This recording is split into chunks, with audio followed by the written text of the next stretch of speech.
जय हिंद दोस्तों, स्वागत है आपका फिर से यूटेक स्टडी पे। दोस्तों आज की इस वीडियोस में मैंने साइंस के जो तीनों पोर्शंस होते हैं ना, जैसे कि केमिस्ट्री, फिजिक्स और बायोलॉजी, यहाँ से मैंने तीनों सब्जेक्ट से मैंने क्वेश्चन इस वीडियो में सेलेक्ट किए हैं, ठीक है, जो कि प्रीवियस एग्ज़ाम में पूछे भी जा चुके हैं। तो चलिए सेशन शुरुआत करते हैं और आप कितना स्कोर कर पाते हैं इन 25 क्वेश्चंस में से अपना स्कोर कमेंट में ज़रूर बताइएगा। चलिए पहला क्वेश्चन आपकी स्क्रीन पे रहा। चलिए बताइए, जैव विविधता आपको बताना है कि जैव विविधता कहाँ पाई जाती है सर्वाधिक। दोस्तों मैं एक चीज़ आपको बता दूं कि इस वीडियो के माध्यम से बस आपको प्रैक्टिस कराना है। आपने अब तक कितना पढ़ा है और कितना स्कोर कर पाते हैं, बस वही आपको जांचना है।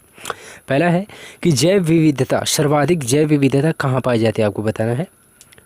तो इसका राइट आंसर होगा ऑप्शन ए, उष्णकटिबंधीय वर्षावन में, ठीक है ना। जैव विविधता कहाँ पाई जाती है, उष्णकटिबंधीय वर्षावन में। अब यहाँ पे आई बात जैव विविधता की, तो जैव विविधता दोस्तों उस क्षेत्र को कहा जाता है, ठीक है ना। जैव विविधता मतलब कि ऐसा क्षेत्र जहाँ पे कई प्रकार की जातियाँ रहती हों, ठीक है, सर्वाधिक जातियाँ नहीं, कई टाइप की सर्वाधिक जातियाँ रहती हों, तो उसे जैव विविधता कहा जाता है। जैसे कि उष्णकटिबंधीय क्षेत्र में ना आपको कई टाइप की जनजाति जैसे जाति मिलेगी, जैसे मनुष्य हो गया, ठीक है ना, मनुष्य हो गया, भेड़ हो गई, बकरी हो गई, ठीक है, कुत्ते होंगे, बिल्ली होगी, ये सभी जो टाइप होता है ना, जैसे नहीं कहा जाता है कि पृथ्वी पे जो 84 लाख जीव जंतु हो, तो बस वही जो टाइप है लाख की, बस उसी को बोला जाता है जैव विविधता। मतलब एक ऐसा क्षेत्र विशेष जहाँ पे कई टाइप की जनजाति रहती हैं, उसको क्या बोला जाता है, जैव विविधता। तो जैव विविधता कहाँ मिलता है आपको, उष्णकटिबंधीय वर्षावनों में सर्वाधिक। क्लियर है ना। यहाँ पे दूसरा है, काजीरंगा किसके लिए प्रसिद्ध है, आपको बताना है कि काजीरंगा जो है ना, यह किस लिए प्रसिद्ध है। तो इसके राइट आंसर की बात करें दोस्तों, तो काजीरंगा जो है, काजीरंगा ना गैंडा के लिए प्रसिद्ध है, ठीक है ना। काजीरंगा जो दोस्तों ये एक उद्यान है जो कि कहाँ स्थित है, असम में, ठीक है ना। काजीरंगा असम में स्थित है और यह एक सींग वाले गैंडे के लिए प्रसिद्ध है। गैंडा तो है लेकिन वह एक सींग वाले गैंडे के लिए प्रसिद्ध है काजीरंगा, ठीक है। ये मोस्ट इंपॉर्टेंट क्वेश्चन और पूछता है इसकी प्लेस वैल्यू कि कहाँ स्थित है ये, तो ये स्थित है असम में, ठीक है, याद रखेगा, और एक सींग गैंडे वाले के लिए प्रसिद्ध है। नेक्स्ट आपके सामने क्वेश्चन रहा, चलिए बताइए। नेक्स्ट है, डीएनए के द्विहेलिक्स प्रारूप को पहली बार किसने प्रस्तावित किया था। आपको बताना है कि जो डीएनए का जो डबल हेलिक्स मॉडल था ना, वो किसने प्रस्तुत किया था। तो इसका राइट आंसर होगा ऑप्शन ए, वाटसन तथा क्रिक ने, ठीक है ना, याद रखिएगा। वाटसन तथा क्रिक ने डीएनए का जो डबल हेलिक्स मॉडल था, उसी को यहाँ पे द्विहेलिक्स लिखा है, उसको इन दोनों ने प्रस्तुत किया था। किसने, वाटसन और क्रिक ने, ठीक है, याद रखिएगा, बहुत इंपॉर्टेंट क्वेश्चन है।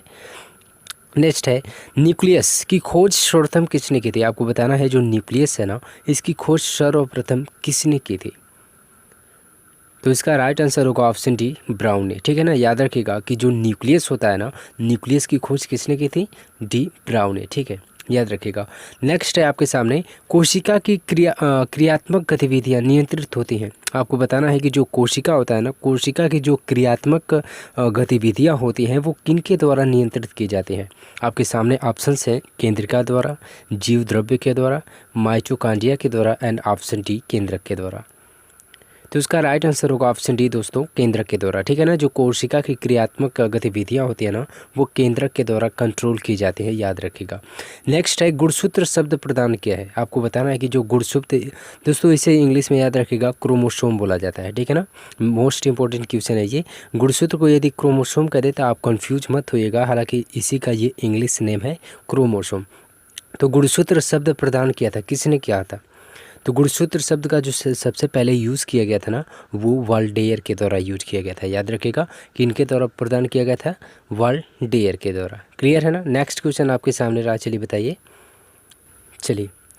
बताइए दोस्तों। नेक्स्ट क्वेश्चन आपके सामने रहा, अवर्णीय लवक, ठीक है, अवर्णीय लवक यानी जिसे ल्यूकोप्लास्ट भी कहा जाता है, मुख्यतः पाए जाते हैं, कहाँ पाए जाते हैं, जड़ों की कोशिकाओं में, पत्तियों की कोशिकाओं में, तनों की कोशिकाओं में और फूलों की कोशिकाओं में। ये चारों ऑप्शंस में से कौन सा सही आपको बताना है।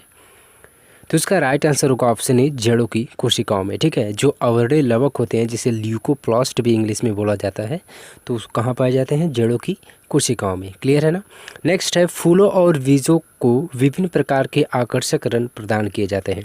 आपको बताना है, जो फूल होते हैं ना, फूल के जो रंग होते हैं और जो बीज के रंग होते हैं, वो किसके द्वारा आकर्षक यानी किसके द्वारा इसमें से उनको रंग मिलता है आपको बताना है, ठीक है। ये किनके द्वारा उनके अंदर रंग जो उत्पन्न होता है ना, आकर्षक रंग किनके द्वारा प्रदान किया जाता है आपको बताना है।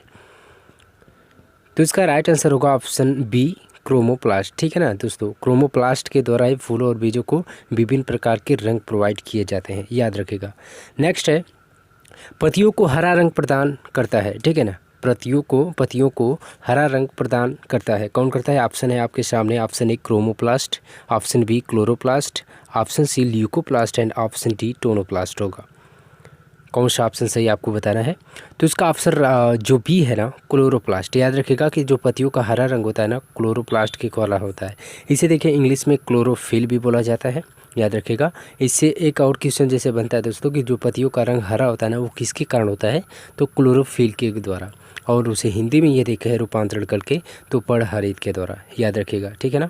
नेक्स्ट है, कोशिका की आत्महत्या की थैली किसे कहा जाता है? बहुत बार ये क्वेश्चन रिवाइज होता है एग्जामों में कि कोशिका की जो आत्महत्या की थैली है ना, वो किसे कहा जाता है? तो ऑप्शन ए होगा लाइसोसोम को, ठीक है ना। कोशिका की आत्महत्या शैली किसे कहा जाता है? लाइसोसोम को। क्लियर है। चलिए नेक्स्ट क्वेश्चन की ओर चलते हैं। नेक्स्ट क्वेश्चन आपके सामने रहा स्क्रीन पे, बहुत ही इंपॉर्टेंट क्वेश्चन है दोस्तों। देखिए यहाँ से आपको फिजिक्स के क्वेश्चन मिलेंगे। मैंने पहले ही आपको बताया था कि इस क्वेश्चन में आपको जैसे तीनों पोर्शंस होते हैं ना, जैसे कि बायोलॉजी, केमिस्ट्री एंड फिजिकल, तो ये फिजिक्स वाला है। आपको बताना है कि प्रोड्यूसर गैस किनका मिश्रण है। जो प्रोड्यूसर गैस होती है ना, वो किसका मिश्रण है आपको बताना है। तो इसका राइट आंसर होगा option A CO plus NO2, ठीक है ना। जो प्रोड्यूसर गैस है वो किसका मिश्रण है? CO plus NO2। अब यहाँ पे देखिए बात करें CO, तो CO का मतलब होता है कार्बन मोनोऑक्साइड, ठीक है ना। कार्बन मोनोऑक्साइड, CO का मतलब क्या होता है? कार्बन मोनोऑक्साइड, और N2 मतलब नाइट्रोजन होता है। इन दोनों के गैसों के मिश्रण को किस नाम से जाना जाता है? प्रोड्यूसर गैस के नाम से जाना जाता है। इसे आप लोग याद रखिएगा, बहुत इंपॉर्टेंट क्वेश्चन दोस्तों। नेक्स्ट आपके सामने रहा, निम्नलिखित जीवाश्म ईंधनों में से कौन स्वच्छतम ईंधन है? आपको बताना है कि जो निम्नलिखित जीवाश्म ईंधनों में से कौन स्वच्छतम ईंधन है। कहने का मतलब ये कि इसमें से कौन सा ऐसा ईंधन है जिसे स्वच्छ रूप से, मतलब कि जो शुद्ध, सर्वाधिक शुद्ध मात्रा में मिलता है, आपको बताना है। तो इसका राइट आंसर होगा ऑप्शन सी, प्राकृतिक गैस, ठीक है ना। जो प्राकृतिक गैस होता है ना, ये सर्वाधिक शुद्धतम ईंधन के रूप में माना जाता है। और यहाँ पे देखिए एक क्वेश्चन इससे पूछा जाता है कि जो प्राकृतिक गैस का मुख्यालय है ना, जिसे ONGC बोला जाता है, ONGC, इसका एग्जाम में फुल भी फॉर्म पूछ देता है दोस्तों, organisation of natural gas commission, ठीक है। यदि इसके मुख्यालय की बात करेगा तो फिर आप लोग कहाँ बताएंगे? देहरादून में, ठीक है ना। ONGC मतलब organisation of natural gas commission, और इसका मुख्यालय कहाँ स्थित है? देहरादून में। क्लियर है ना। आगे आपके सामने क्वेश्चन रहा कि पटाखे का विस्फोट उदाहरण है। आपको बताना है कि जो पटाखे होते हैं ना, वो किस क्रिया के कारण विस्फोट होते हैं, यानी जो विस्फोट होता है ना, उसमें कौन सी क्रिया होती है, आपको बताना है। कौन सा ऑप्शन सही होगा, चलिए बताइए। देखिए SSC 2019 में पूछा गया क्वेश्चन, ये करेंट का क्वेश्चन है जो एग्ज़ाम में पूछा गया था।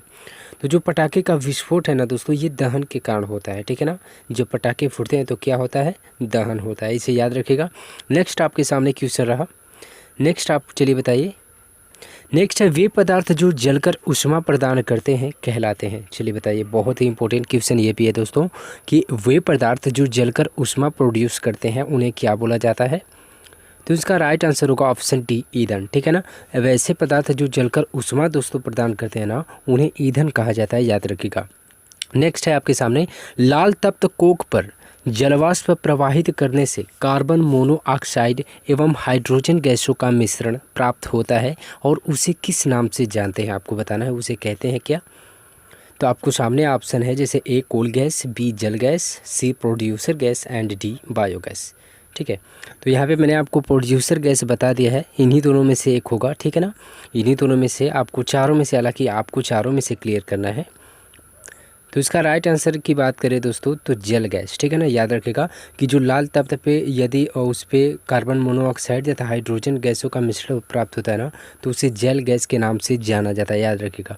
और प्रोड्यूसर गैस तो मैंने पिछले आपको बता दिया है पहले ही कि प्रोड्यूसर गैस किन दो गैसों का मिश्रण होता है? कार्बन मोनोऑक्साइड प्लस N2 यानी नाइट्रोजन का, ठीक है। इन दोनों का मिश्रण क्या कहलाता है?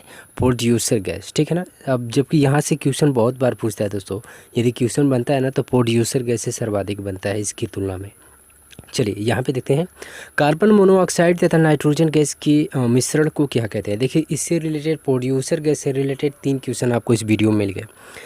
अब देखिए यहाँ पे दूसरा है ना, कार्बन मोनोऑक्साइड तथा नाइट्रोजन गैस की गैसीय मिश्रण को क्या बोलते हैं, प्रोड्यूसर गैस। मैंने आपको बता दिया। यहाँ पे देखिए हम वहाँ पे सूत्र के माध्यम से दिया था CO+NO2, ठीक है ना, CO+N2 दिया था, ठीक है ना। लेकिन यहाँ पे देखिए डायरेक्ट यहाँ पे हिंदी में लिखा है कि कार्बन मोनोऑक्साइड, यहाँ पे कार्बन मोनोऑक्साइड तथा नाइट्रोजन के मिश्रण को क्या बोलते हैं हम लोग, प्रोड्यूसर गैस। मैंने आपको यहीं पे बता दिया है।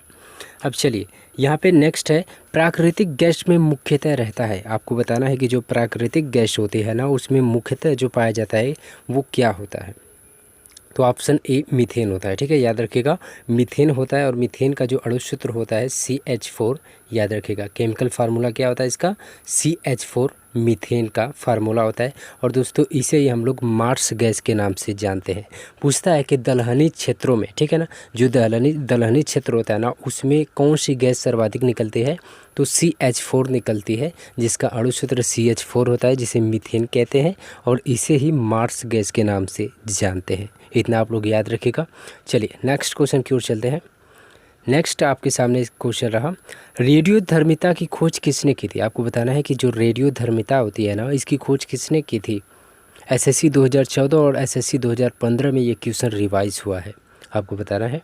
तो इसका राइट आंसर होगा ऑप्शन बी, हेनरी बेक्वेरेल है। क्लियर है ना, याद रखिएगा इसे। नेक्स्ट है रेडियोधर्मिता, ठीक है, यहाँ पे धर्मिता नहीं दोस्तों, सक्रियता है। रेडियो सक्रियता किसका गुण है, आपको बताना है। ऑप्शन है इसका राइट ऑप्शन की बात करें तो इसका जो राइट आंसर होगा ऑप्शन डी, नाभिक का, ठीक है ना।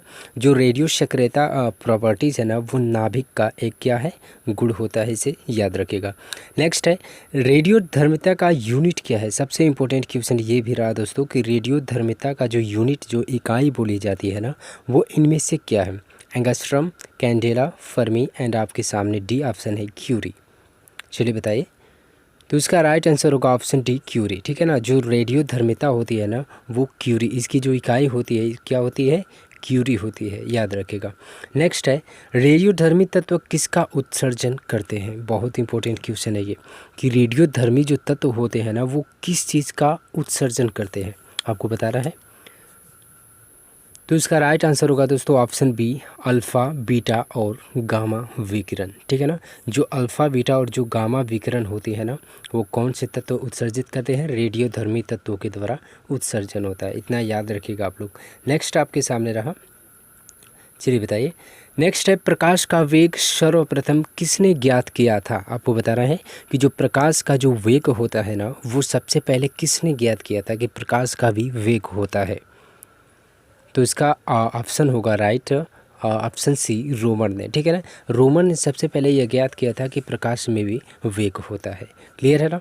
नेक्स्ट है, प्रकाश का वेग किस में अधिकतम होता है। देखिए बहुत इंपॉर्टेंट क्वेश्चन ये, कन्फ्यूज करने के लिए, प्रकाश का वेग किस में अधिकतम होता है, यानी प्रकाश की जो चाल होती है सर्वाधिक किस में होता है, हीरे में होता है कि पानी में होता है कि निर्वात में होता है कि हाइड्रोजन में होता है। तो इसका राइट आंसर होगा ऑप्शन सी, निर्वात में, ठीक है ना। जो प्रकाश का वेग सर्वाधिक सबसे बात करेगा तो निर्वात में होगा, ठीक है ना, ये याद रखिएगा। चलिए नेक्स्ट है, और इस वीडियो का दोस्तों लास्ट क्वेश्चन आपके सामने रहा। ये तीनों लास्ट इस वीडियो के क्वेश्चन है। चलिए बताइए, आपको बताना है। पहला क्वेश्चन है, साबुन के द्वारा सतहों को साफ करने का सिद्धांत आधारित है। एनडीए 2013 में ये क्वेश्चन पूछा गया था कि साबुन के द्वारा जो सतहों को साफ करने का सिद्धांत आधारित है। यानी आपको बताना है कि जब साबुन किसी को साफ करते हैं ना, चाहे हाथ आप धोते हो, चाहे या फिर कपड़े आप लोग धोते हो, तो वो किस क्रिया के द्वारा, यानी किस पर, वो किस सिद्धांत पर साफ होते हैं। आपके सामने ऑप्शन रहा, श्यानता, प्रत्यास्था, प्लवन और पृष्ठ तनाव। तो इसका राइट आंसर होगा दोस्तों ऑप्शन डी, पृष्ठ तनाव, ठीक है ना। जो साबुन के द्वारा सतहें साफ की जाती है ना, वो पृष्ठ तनाव के सिद्धांत पे आधारित होती हैं। क्लियर है, याद रखिएगा। नेक्स्ट है, वर्षा की बूंद का आकार गोलाकार किस कारण से होता है। फिजिक्स में बहुत अधिक रिवाइज होता है ये क्वेश्चन कि वर्षा की बूंद का आकार किसके कारण, यानी गोलाकार जो होता है ना, वो किसके कारण होता है। तो इसका राइट आंसर होगा दोस्तों ऑप्शन बी, पृष्ठ तनाव के कारण, ठीक है ना। वर्षा की जो बूंद होती है ना, वो जब आती हैं दोस्तों, तो आपको अनुभव हुआ होगा कि वो गोल ही आती हैं, ठीक है ना। वो चौकोर बन के नहीं आती है, वो गोल आती है। तो किसके कारण वो गोल हो जाते हैं, पृष्ठ तनाव के कारण गोल हो जाते हैं, इसे याद रखिएगा। नेक्स्ट है, और इस वीडियो का लास्ट क्वेश्चन आपके सामने रहा, एक द्रव बूंद गोली आकार धारण कर लेती है। बस वही क्वेश्चन है यहाँ पे, एक द्रव बूंद गोली आकार धारण कर लेते हैं। मैंने आपको यही क्वेश्चन पे बता दिया है कि जो एक द्रव बूंद गोली आकार धारण करते हैं ना, वो किसके कारण करती है? पृष्ठ तनाव के कारण, जिसे आप लोग सरफेस टेंशन भी बोलते हैं इंग्लिश में, ठीक है ना। एक द्रव बूंद जब गोल होती है तो वो किसके कारण होती है? पृष्ठ तनाव के कारण होती है, इसे याद रखेगा, ठीक है। तो दोस्तों आज की इस वीडियोस में जितने भी मैंने 25 क्वेश्चंस कराए ना, ये बहुत ही इंपॉर्टेंट थे एग्ज़ाम के पॉइंट ऑफ व्यू से। और ये वीडियोस यदि आप लोग को अच्छी लगी होगी तो प्लीज़ वीडियोस को लाइक और चैनल को सब्सक्राइब कर दीजिएगा। तो चलिए मिलेंगे हम अगले वीडियोस में, तब तक के लिए जय हिंद, जय भारत।